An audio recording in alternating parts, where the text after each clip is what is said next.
Thank you. Thank you.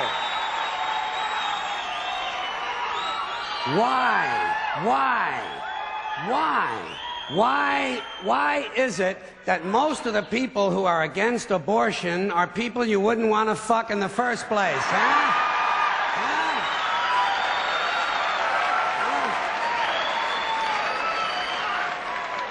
Boy, these conservatives are really something, aren't they? They're all in favor of the unborn. They will do anything for the unborn. But once you're born, you're on your own.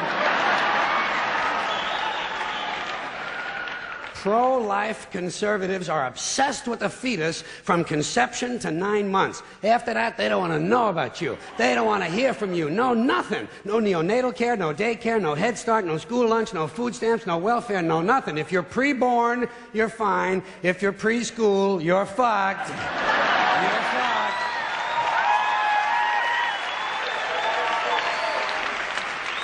Conservatives don't give a shit about you until you reach military age. Then they think you are just fine, just what they've been looking for. Conservatives want live babies so they can raise them to be dead soldiers. Pro-life. Pro-life. These people aren't pro-life, they're killing doctors. What kind of pro-life is that? What, they'll do anything they can to save a fetus, but if it grows up to be a doctor, they just might have to kill it? They're not pro-life. You know what they are? They're anti-woman. Simple as it gets. Anti-woman. They don't like them. They don't like women. They believe a woman's primary role is to function as a broodmare for the state. Pro-life. You don't see many of these white anti-abortion women volunteering to have any black fetuses transplanted into their uteruses, do you? No, you don't see them adopting a whole lot of crack babies, do you? No, that might be something Christ would do. And you won't see a lot of these pro-life people dousing themselves in kerosene and lighting themselves on fire.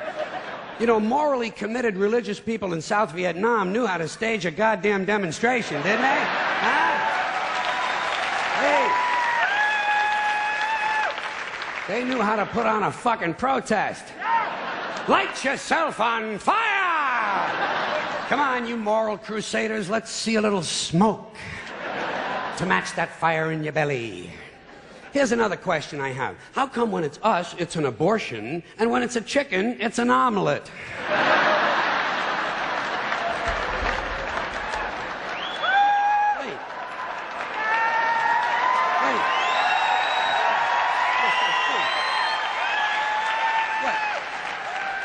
Are we so much better than chickens all of a sudden? When did this happen, that we passed chickens in goodness? Name 6 ways we're better than chickens. See, nobody can do it. You know why? Because chickens are decent people. You don't see chickens hanging around in drug gangs, do you? You don't see a chicken strapping some guy to a chair and hooking up his nuts to a car battery, do you? When's the last chicken you heard about came home from work and beat the shit out of his hen, huh? Doesn't happen, because chickens are decent people. Well, let's get back to this abortion shit. Now, is a fetus a human being? This seems to be the central question. Well, if a fetus is a human being, how come the census doesn't count them? If a fetus is a human being, how come when there's a miscarriage they don't have a funeral? If a fetus is a human being, how come people say we have 2 children and 1 on the way instead of saying we have 3 children? People say life begins at conception. I say life began about 1 billion years ago, and it's a continuous process. Continuous, just keeps rolling along. Rolling along. I say, you know something? Listen, you can go back further than that. What about the carbon atoms? Huh? Human life could not exist without carbon. So is it just possible that maybe we shouldn't be burning all this coal? Just looking for a little consistency here in these anti-abortion arguments. See, the really hardcore people will tell you life begins at fertilization. Fertilization when the sperm fertilizes the egg, which is usually a few moments after the man says, gee, honey, I was going to pull out, but the phone rang and it startled me.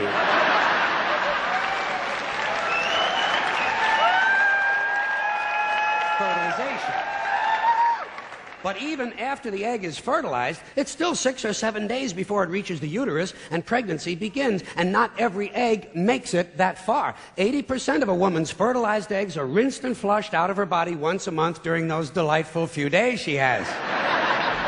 They wind up on sanitary napkins, and yet they are fertilized eggs. So basically what these anti-abortion people are telling us is that any woman who's had more than one period is a serial killer. Consistency. Consistency. Hey, if they really want to get serious, what about all the sperm that are wasted when the state executes a condemned man and one of these pro-life guys who's watching comes in his pants, huh? Here's a guy standing over there with his jockey shorts full of little Vinnies and Debbies, and nobody's saying a word to that guy. Not every ejaculation deserves a name. Now, speaking of consistency, Catholics, which I was until I reached the age of reason,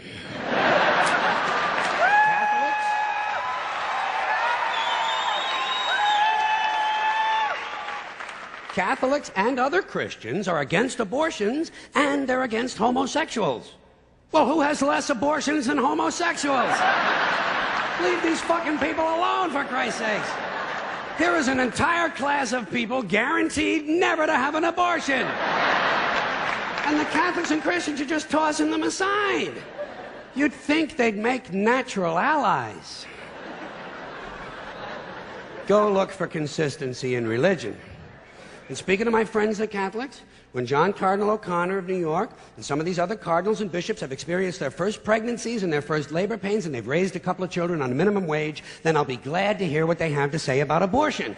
I'm sure it'll be interesting. Enlightening, too. But, in the meantime, what they ought to be doing is telling these priests who took a vow of chastity to keep their hands off the altar boys. Keep your hands to yourself, Father. You know?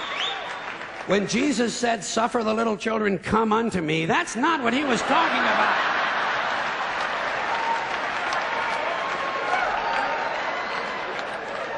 So you know what I tell these anti-abortion people? I say, hey, if you think a fetus is more important than a woman, try getting a fetus to wash the shit stains out of your underwear.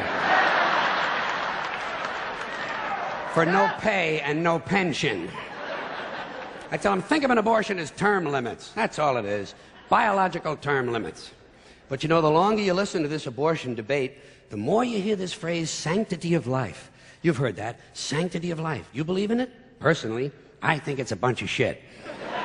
Well, I mean, life is sacred? Who said so? God? Hey, if you read history, you realize that God is one of the leading causes of death. Has been for thousands of years. Hindus, Muslims, Jews, Christians, all taking turns killing each other because God told them it was a good idea. The sword of God, the blood of the Lamb, vengeance is mine. Millions of dead motherfuckers. Millions of dead motherfuckers, all because they gave the wrong answer to the God question. You believe in God? No. Dead. You believe in God? Yes. You believe in my God? No. Dead. My God has a bigger dick than your God.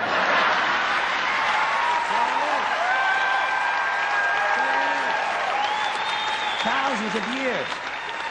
Thousands of years. And all the best wars, too. The bloodiest, most brutal wars fought, all based on religious hatred. Which is fine with me, eh? Anytime a bunch of holy people want to kill each other, I'm a happy guy. But don't be giving me all this shit about the sanctity of life. I mean, even if there were such a thing, I don't think it's something you can blame on God. Now, you know where the sanctity of life came from? We made it up. You know why? Because we're alive. Self-interest. Living people have a strong interest in promoting the idea that somehow life is sacred. You don't see Abbott and Costello running around talking about this shit, do you? We're not hearing a whole lot from Mussolini on the subject. What's the latest from JFK? Not a goddamn thing. Because JFK, Mussolini, and Abbott and Costello are fucking dead. They're fucking dead. And dead people give less than a shit about the sanctity of life. Only living people care about it, so the whole thing grows out of a completely biased point of view. It's a self-serving, man-made bullshit story. It's one of these things we tell ourselves so we'll feel noble. Life is sacred. Makes you feel noble. Well, let me ask you this. If everything that ever lived is dead, and everything alive is going to die, where does the sacred part come in? I'm having trouble with that. Because, I mean, even with the stuff we preach about the sanctity of life, we don't practice it. We don't practice it. Look at what we kill. Mosquitoes and flies, because they're pests. Lions and tigers, because it's fun. Chickens and pigs, because we're hungry.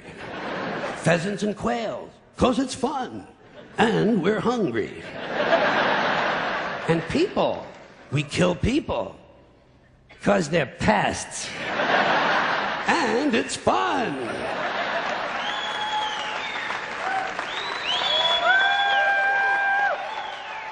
And you might have noticed something else. The sanctity of life doesn't seem to apply to cancer cells, does it? You rarely see a bumper sticker that says, "Save the tumors." Or "I break for advanced melanoma." Viruses, mold, mildew, maggots, fungus, weeds, E. coli bacteria, the crabs. Nothing sacred about those things. So at best, the sanctity of life is kind of a selective thing. We get to choose which forms of life we feel are sacred, and we get to kill the rest. Pretty neat deal, huh? You know how we got it? We made the whole fucking thing up.